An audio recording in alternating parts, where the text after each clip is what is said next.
Welcome to General Sciences Biology Part 4. This is Cell Biology Part 1, Cell Structure. I'm Ritrisha. I'm a part of the team at GKToday and I'll take you through this tutorial. A cell is the basic unit of life. It was discovered by Robert Hooke in cork as cork cells in 1665. So it is the smallest unit of life that is classified as a living thing and is often known as a building block of life. In the beginning of the 18th century, Antony van Leeuwenhoek, a Dutch tradesman and scientist, built a microscope and drew the protozoa from rainwater and bacteria from his own mouth. He is also known as the father of microbiology. Largest and the smallest cells. Single-celled organisms are known as unicellular organisms, while organisms having multiple cells are called multicellular organisms. There are roughly 1 trillion cells in the human body, the largest being nerve cells or neurons. The largest known cells are unfertilized ostrich eggs, which is about 3.3 pounds. However, a cell can be as small as 10 micrometers. So, pleuropneumonia-like organisms, also known as PPLO, also known as mycoplasma, are the smallest cells. Coming to cell theory. Cell theory was first proposed by Schleiden and Schwann, and it has 4 postulates. The body of all organisms is made up of cells. New cells arise from pre-existing cells. Cells are structural units of all organisms, and cells are units of all biological functions. Before they discovered cell theory, people did not know that living organisms were made of building blocks like cells. Moving to cell structure. What are the different kinds of cells? Prokaryotic cells, which are primitive cells where there is no enclosed nucleus. Eukaryotic cells, which are nucleus enclosed by membranes. So, examples of prokaryotic cells would be bacteria or blue-green algae, while example of eukaryotic cells are algae, plants, and animals. We move to cell membrane. Now, the cell membrane or plasma membrane is the outer membrane of a cell. Cell membrane is found around all cells and is selectively permeable. What does selectively permeable mean? It allows certain material to pass through and restricts others. So, cell membrane encloses the cell itself, maintaining specific conditions for cellular functions within the cell. It controls the movement of substances in and out of cells, and its main function is to protect the intracellular components from the extracellular environment. The cell membrane also facilitates the transport of material as needed for survival. The movement of substances across the membrane can be active, that is with use of energy, or passive, which is through diffusion without using energy. Exocytosis and endocytosis are the processes by which materials are taken in and out of the cell. The cell membrane plays an important role in respiration and electron transport chains. And we move to cell wall. Cell walls are found in plants, fungi, and prokaryotic cells. They work like bulwark or a pressure vessel, preventing overexpansion when water enters the cell. So these are found in organisms whose cells absorb water. In order to prevent the cells from bursting, the cell wall protects the cell. Cell walls are absent in animals and protozoa. So what are the major components? Cellulose, hemicelluloses, and pectin. So, in industrial uses, cellulose is mainly obtained from wood pulp and cotton and used to produce textiles and papers. Cell wall of fungi are made of chitin. Chitin is the same substance that makes the exoskeleton of arthropods, which includes insects and other such organisms. So, cell wall of diatoms are composed of salicylic acid, salicylic acid, and the bacteria cell walls are made of peptidoglycan, which is also called murein. Next we come to nucleus.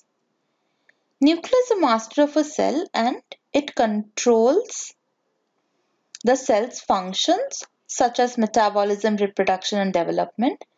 It consists of nucleomembrane, nucleoplasm, nucleolus and chromatin. So, we should also note that mammalian red blood cells have no nucleus. So, what is a nuclear membrane? The nuclear membrane is a double membrane and the space between two membranes is called pronuclear space. The outer membrane is continuous with the endoplasmic reticulum, which indicates its firm position in the cell. During cell division, the membrane disintegrates and reappears once the division is almost complete. Again, we have nucleoplasm. Nucleoplasm is a transparent and gel-like matrix. It contains the nucleus, chromatin threads, and ribosomes. Nucleolus also disappears in the later phase of cell division and reappears once the process is almost complete. It is made of RNA and protein and is the site of RNA synthesis. Chromatin dispersed in the nucleus and it is a set of filamentous DNA molecules attached to nuclear proteins called histones. Each DNA filament is a double helix of DNA and therefore a chromosome. We move to cytoplasm. It is the part of cell which is enclosed within the cell membrane except the nucleus.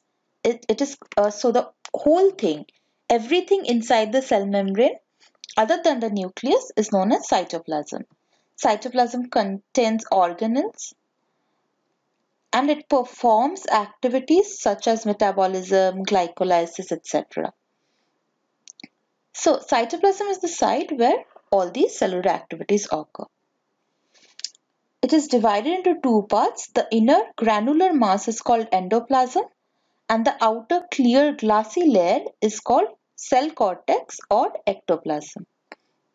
Cell membrane is the outermost layer of cytoplasm.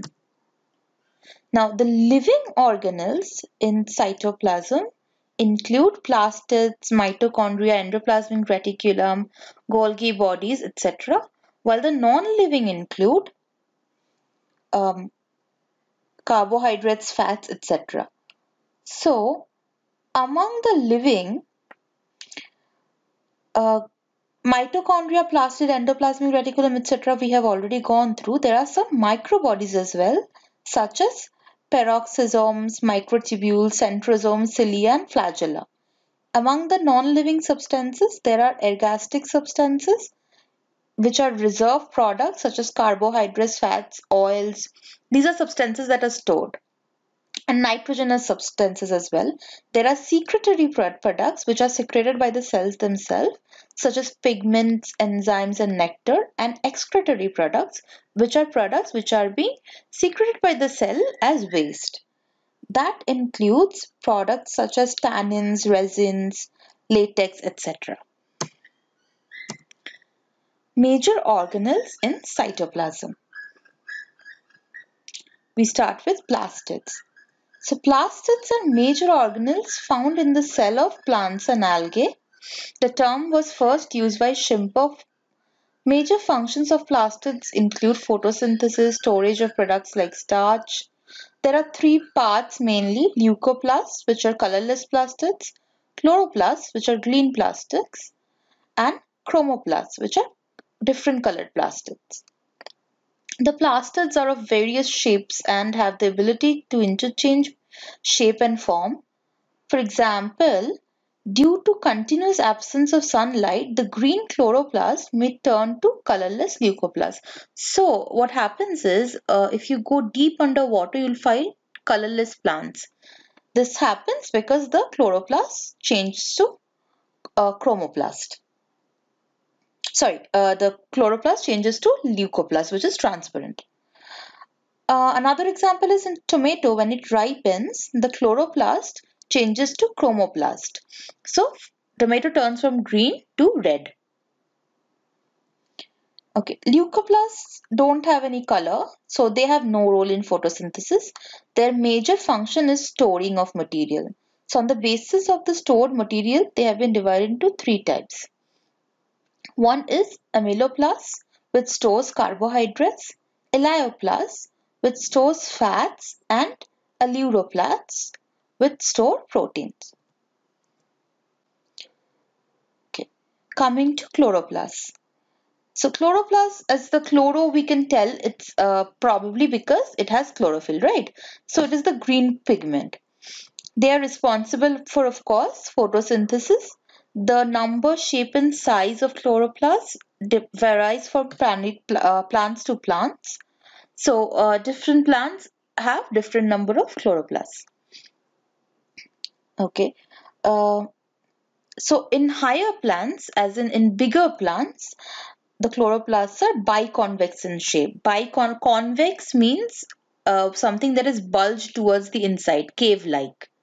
So biconvex will be both sides are caved in. Okay. Each chloroplast is covered by a double membrane envelope. This envelope is made up out of lipoproteins. Lipo is fat soluble. So, okay, the space between two membranes is called periplastidial space. Inside these membranes are located the membrane-bound compartment called thylakoid. So thylakoids are basically sacs. These sacs have stacks of discs referred to as grana. Singular word would be granum. Each grana is connected to other grana by intergrana or stroma thylakoid. The space enclosed by thylakoids is called lumen. All lumens collectively form the thylakoid space. So now each chloroplast has 40 to 60 grana. The inner side of the thylakoid membrane has some particles which are called quantasomes. Each quantasome has roughly 230 to 250 chlorophyll pigments. So why is chlorophyll green? So the chlorophyll absorbs light most strongly in the blue portion. So the blue spectrum of light gets absorbed. After that, the light that it absorbs the most is the red portion. But it's not very good at absorbing green color or near green portions of the spectrum. As a result, that is the color that gets reflected back to our eyes. Hence, any organisms or any entity which has chlorophyll in it appears green to us. So chlorophyll was first isolated by Joseph Bainem Caventou and Pierre Joseph Pelletier in 1817. Next is, what are carotenoids and how are they related to vitamin A? So, there are two types of pigments in chlorophyll, that is chlorophyll A and chlorophyll B. Apart from these pigments, there are carotenoids which are occurring in the chloroplasts and chromoplasts. So, it is there in both chloroplasts and chromoplasts. So these are what are responsible for different colors. So the colors other than green that we see, these are the things that are responsible for it. So there are more than 600 known carotenoids, and among them the most important are carotenes and xanthophylls. So now carotenes are pure hydrocarbons, which means they're basically made up of carbon and hydrogen. Xanthophylls have carbon, hydrogen and oxygen as well. So what do they do? they absorb blue light. And why do they absorb blue light? Like in nature, everything serves a purpose. So why do they absorb blue light? They absorb blue light so as to save the chloroplast from photo damage. Okay. So most fruits have carotenoids in one form or the other. The beta carotene is one example which gets converted into vitamin A. Beta carotene is a precursor of vitamin A. So basically in nature beta carotene is formed and that is converted to vitamin A. You don't directly produce vitamin A. Vitamin A occurs in many forms. One form of vitamin A is retinol, which is a vitamin A aldehyde. The four kinds of carotenoids are beta carotene, alpha carotene, gamma carotene, and beta cryptoxanthin. So these can be converted in human beings to retinol. Okay. There's another form of vitamin A which is a chromophore and is responsible for color. It absorbs certain wavelengths of visible light and transmit or reflects the other. So like how chlorophyll, what it does it absorbs everything but green light. Hence the green light gets reflected and we see green color. Similarly, this does with other colors. So the retinal form of vitamin A as we studied right now is chromophore. Another form is retinol. So what does that do? So retinol is fat soluble and is important for vision and bone growth. So all retinol and retinoic acid and retinyl esters are converted from carotenes and they are very important for human vision. Now we move on to mitochondria, which is the powerhouse of a cell. So mitochondria, which is singularly called mitochondrion, they are the powerhouses of cells. They were first discovered by Fleming. However, the term was first used by Benda and Meigs. Another name is chondriosome and they are absent in prokaryotic cells. So, So since they are called powerhouses of cells, the number of mitochondria in a cell is directly proportional to the metabolic activity of the cell. So more the mitochondria, more metabolism or more effective metabolism is happening. Okay. So this is the reason that there are more mitochondria present in muscular cells. So the shape of a mitochondria may be spherical, filamentous, or even rod-shaped. Like the chloroplast, they are also bound by double unit membranes. The space between these two membranes is called perimitochondrial space. The liquid inside these membranes is called the matrix. Now the matrix contains enzymes. Apart from enzymes, it also contains ribosomes, double-stranded DNA and RNA. Now due to the presence of double-stranded DNA along with the RNA and ribosomes, the mitochondria are called semi-autonomous structures, so they can make some of their own decisions. Both chloroplasts and mitochondria are semi-autonomous. Now we come to role of mitochondria in Krebs cycle. So mitochondria basically what it does it is the site of oxidation of food material. This oxidation is called aerobic respiration. It is carried out by Krebs cycle or TCA cycle. The Krebs cycle is also known as citric acid cycle and is basically a series of enzyme catalyzed chemical reactions. The raw material in Krebs cycle is carbohydrate, fats and proteins, and the final product is carbon dioxide, water and energy. So it's not very different from photosynthesis now that you think about, right?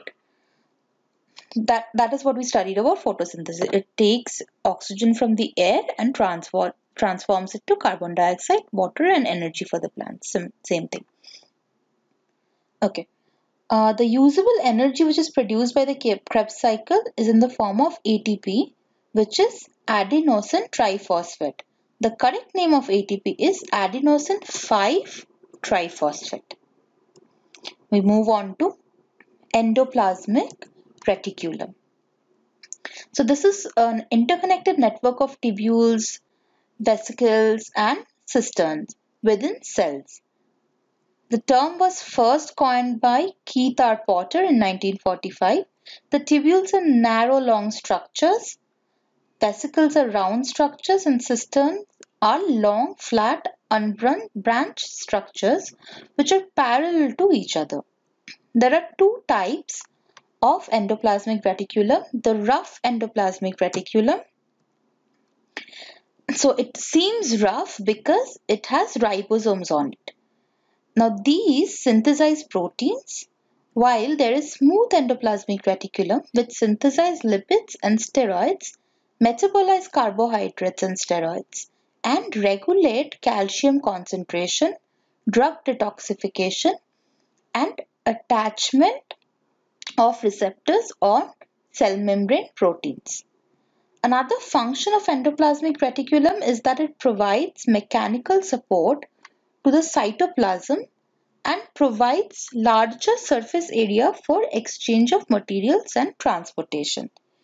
During cell division, the endoplasmic reticulum organizes the nuclear envelope, and the telophase stage of division happens at the telophase stage or the final stage.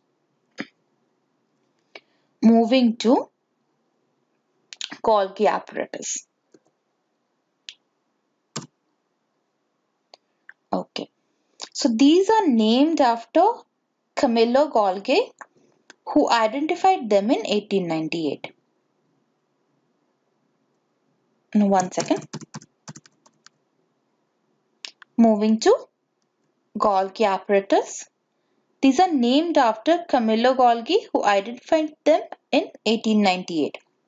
So the size of the Golgi body changes as per the metabolic activity of the cells, and they are bigger in young cells or metabolically active cells.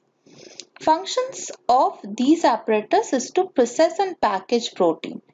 At the end of cell division, the Golgi vesicles fuse and make new plasma membrane. They also provide cell plate during this time. Okay. The lysosomes digest excess or worn out organelles, food particles, and engulfed viruses or bacteria, which are formed by the Golgi body. The Golgi bodies, unlike the chloroplasts and mitochondria, are bound by single membranes. Next, we move on to lysosomes. So, lysosomes are very small sacs with irregular shape. These are bags of hydrolytic or digestive enzymes and are hence called suicide bags. The major function is the autolysis of a cell by release of enzymes within the cell. It also helps in intracellular digestion of dead, injured or defective cells, intracellular digestion of material taken from endocytosis as well. We have cilia and flagella. Both cilia and flagella are present in motile cells.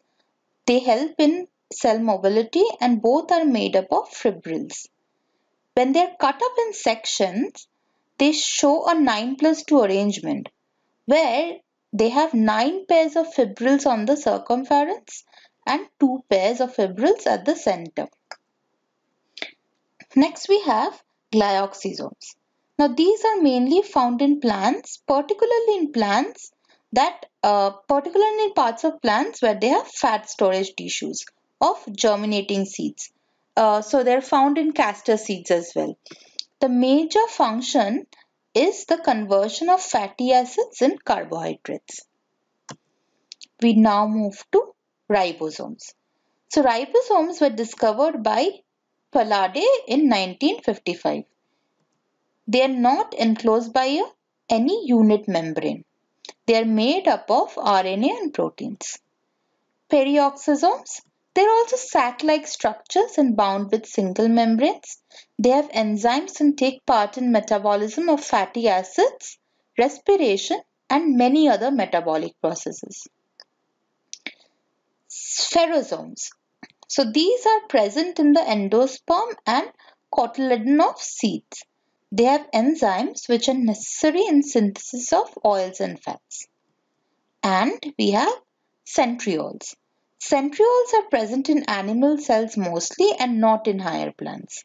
They organize the spindle fibers in cell division. We also have prokaryotic and eukaryotic cells. So these are groups of cells. All cells are either prokaryotic or eukaryotic. Now, prokaryotic cells are primitive and they don't possess a well-defined nucleus, but eukaryotic cells have a nucleus. So let us overview the structure of prokaryotic and eukaryotic cells. All forms of life are composed of one of the two basic types of cells, prokaryotic cells and eukaryotic cells. The simplest type of cells are prokaryotic cells.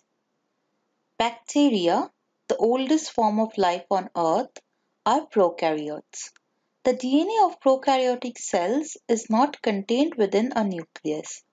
Instead, prokaryotic chromosomes are found in a localized area of the cell called the nucleate region. Unlike prokaryotic cells, eukaryotic cells have a membrane-bound nucleus that encloses its genetic material. Eukaryotic cells are normally much bigger than prokaryotic cells and contain membrane-bound organelles, organized structures that perform a specific function.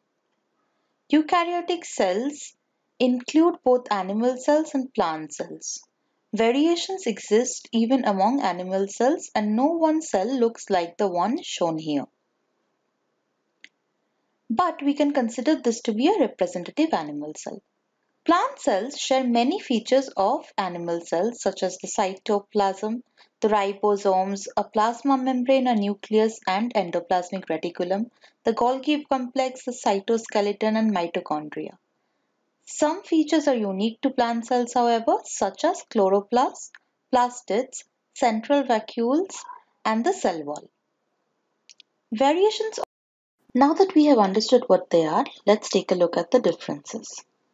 So the first difference is the absent nucleus in case of prokaryotic cells, and in case of eukaryotic cells, nucleus is present. Then, no true chromosomes are found in prokaryotic cells. The chromosomal material is called plasmid, whereas in eukaryotic cells, true chromosomes are present. Then prokaryotic cells are usually unicellular except in case of some blue-green algae, but in eukaryotic cells, they are generally multicellular. Then again, in prokaryotic cells, there is no sexual reproduction. Genetic recombination is found, however. And in eukaryotic cells, sexual reproduction is present through meiosis. Then in prokaryotic cells, the cell organelles found are mitochondria, chloroplasts, etc. Eukaryotic cells have the same cell organelles. In case of ribosomes, in prokaryotic cells they are smaller, whereas in eukaryotic cells they are larger. Chlorophyll is not found in prokaryotic cells as the chlorophyll is scattered in cytoplasm and there is no chloroplast. In case of eukaryotic cells, there is chloroplast. Prokaryotic cells are 1 to 10 micrometers small, whereas in case of eukaryotic cells, they are larger, 10 to 100 micrometers. Then some examples would be prokaryotic cells tend to have examples of prokaryotic cells are bacteria and blue-green algae, and that of eukaryotic cells is animal and plant cells. Also, prokaryotic cells don't have DNA material as the material is usually scattered in cytoplasm. Some same compartment is used in prokaryotic cells for synthesis of RNA and protein, while in eukaryotic cells the RNA is synthesized in the nucleus and the protein is synthesized in the cytoplasm. And we already noted that there is no sexual reproduction in prokaryotic cells and only genetic recombination. Whereas in eukaryotic cells, there is sexual reproduction. coming to differences between plant and animal cells. Now, let us just note the differences first.